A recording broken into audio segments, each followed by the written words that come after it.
Good afternoon and welcome to BizTech's ASEAN Midday Market Watch. Our guest today is Vishnu Varathan, Head of Economics and Strategy at Mizuho Bank in Singapore. Hey Vishnu, great to have you on the show again. Always good to be here, Brian. Thanks for having me. Now Vishnu, before we get your sagely insights, let's take a look at how stock markets are performing across the region. Now, we've got the Bursa, which is at 1,579.12. It's up 0.21%. SGX is at 2,871.72, down 0.12%. But across the Asia Pacific, it's a sea of red. We've got the Nikkei at down 0.79% at 29,996.26. Shanghai Composite is at 3,663.74. It's down 0.32%. Now the Hang Seng is down 0.85% at 30,335.51. We've got the ASX 200, which is trading at 6803.00. It's down 1.21%. And the Kospi is marginally now up slightly at 0.02%, up at 3,087.41. So Vishnu, what's your view on how markets have been performing this morning?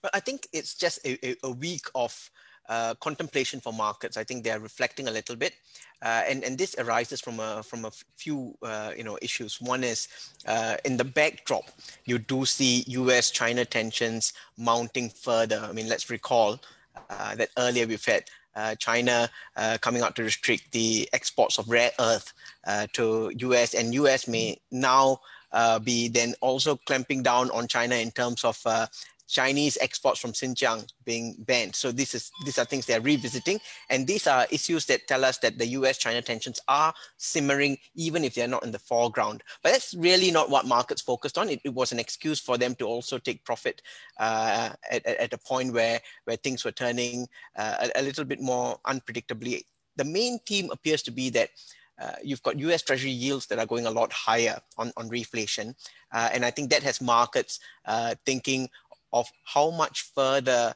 equities can run if rates continue to rise. And I think that has also led to a domino effect in thinking about valuation, so on and so forth. So I think markets are taking a little bit of a cautious view. Now, let's look at some data that was out this morning. Now, Japan's core consumer prices declined 0.6% in January. Now, that's compared to a year earlier. On the other side of the equation, we have Australia's retail sales, which rose 0.6 in January, and it's compared to the previous month. Now, what is interesting that I thought was the fact that December is normally the peak month for retail in Australia, with the Boxing Day sales, Christmas sale, the run up to Christmas and so forth. Yet retail sales rose 0.6% in January. So what should investors be looking at these two data points? Well, let's start with Japan. And I think Japan, the good news is that the contraction in inflation is abating. So it's not as severe. A lot of that has been due to administrative effects. So the Japanese government has already removed some of the discounts on domestic tourism and travel. That's showing up in the core prices. And I think the bigger picture is, I think it's going to be a bumpy path for inflation to come out of contraction for Japan. So Q1 could remain contractionary, and beyond that, it really depends what we see. Energy prices may feed into the system, but the type of inflation that Japan really wants to see and BOJ wants to see is that driven by demand and possibly filtering down into wages. So that means that the BOJ at this point, even if you get dissipating negative inflation, the BOJ is very much still in easing mode. So when we switch gears to Australia and you say, hang on, retail sales picked up. So one could say these numbers are seasonally adjusted, which means we've already accounted for the seasonal effect in December. And so January should pick up anyway. And we don't know how the seasonal effect changes, given that in the COVID year, December may not have been as much of a bumper retail sales period as would have been the December before. So the 0.6 pickup, I think generally reflects the fact that conditions are improving in Australia by and large, given, save for the pockets of worries here and there. We've also seen job numbers holding up quite well. And I think with the confidence returning, there's some retail sales picking up, but we need to be careful on two things. One is the durability of it, and the other really has got to do with patterns of consumption. So the example I'll give is in Japan as well, and as well as the US retail sales numbers, wherever there was strong pickup, the pickup has been due to durable goods, electronics, and things like that. So some of the fiscal stimulus effects could have a one-off lift to retail sales, and we want to be careful to see what happens as the stimulus fades. Yeah, then also with the Australian example, they're due for a lot of their programs originally to expire on 31st of March, the job-related programs, JobKeeper, JobSeeker. But then obviously the Treasury has announced another 100 billion Australian dollars. So that's basically then kicking the can on the employment situation down the road. Now let's move on talking about jobless.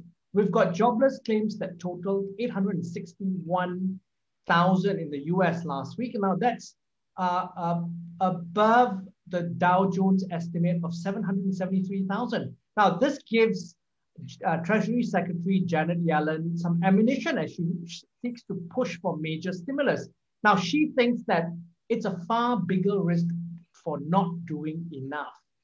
What's this view on our side of the world, and how may this impact Asian markets? I mean, that's a good question to project it and say, if the bias is to err on the side of caution or err on the side of more stimulus than less, then how does it translate for Asia? I think there are two things we need to consider. One is the general aggregate demand effect. So anything that results in more stimulus in the US, even if we account for the fact that there may be a lesser degree of spillover to the rest of the world, the lift in aggregate demand in US is good for Asia because it translates into more exports and more commerce, and it feeds down the supply chain. So the aggregate demand effect is great, but I think the thing that we may need to watch out for is the so-called substitution effect. If the stimulus is skewed in a way that favors domestic consumption, and if there are any tax measures that are being targeted that give tax breaks within US, particularly anything to do with wealth exemption tax or capital gains exemption tax, so on and so forth. These things could then translate into capital shifting out of Asia into the US. So we need to be quite mindful of the form that the fiscal stimulus takes. But for now, insofar there is a lot more cash, the aggregate demand lift effect from the US is quite welcome. What Asia probably needs to watch out for is the consequent but inadvertent rise in US Treasury yields that come from reflation. That in itself can cause a little bit of volatility. Now, prices for commodities like oil and base metals have rebounded very strongly since October, largely driven, of course, by China. Now, although I must say that the recent run-up in oil prices has been driven by weather and, of course, supply issues. So, Vishnu, what's your view on commodity prices beyond the very short term? Well, overall, we are quite constructive on commodities for two reasons. One is the general consensus is that fiscal stimulus will remain on board. So there's a huge call. Yellen also made the call to the G7, rest of G7, saying keep fiscal stimulus on board, in play this year. So insofar that the fiscal stimulus, part of it will translate into more infrastructure programs, particularly as the pandemic effects fade and you can reopen construction. This will be positive for commodities, whether it's hard commodities or energy commodities. That said, some of the very, very sharp run-up that's coming through is also due to the fact that capacity is constrained right now, whether we're talking about logistics or production. And that will have some catch-up to play. So the sense here is that let's not project on the current trajectory. We are seeing some upside in commodity prices, but it's not going to last at the same pace and not along the current trajectory, because you get supply catch-up coming through and some of the fiscal stimulus fade that will come through in 2022. And those things will then factor into where commodity prices land up. Now, Vishnu, thank you very much again for your insights. My pleasure. Thank you. Now, we've been speaking to Vishnu Varathan, Head of Economics and Strategy at Mizuho Bank. on BizTech's ASEAN Midday Market Watch. I'm Brian Fernandez. Check out www.biztech.asia for business and technology conversations.